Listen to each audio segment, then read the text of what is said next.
if you want to go beyond your family story, that you want to be thinking about, well, who else will be affected by this? Do I want to write it for other people? And those are some of the first questions is, what's my intention?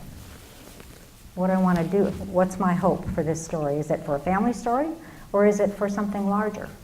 Am I writing it, I was talking to Clyde earlier this morning, am I writing it for my dad, about his story, or am I writing it for something that I'm going to discover about me in the story?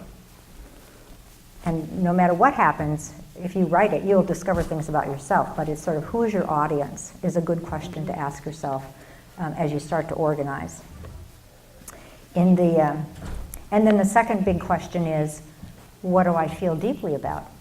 What's going to be my attitude about this story?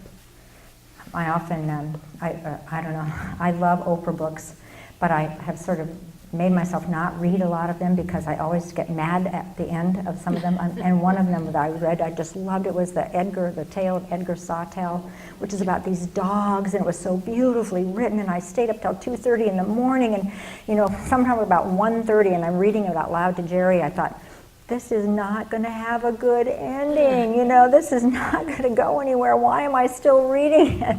Because it was so beautiful, but I was so mad at myself because frequently that happens, and I always sort of think at the end, what was the attitude of that writer?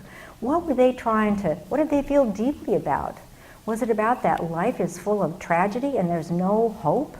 Because that's how I felt at the end of that book.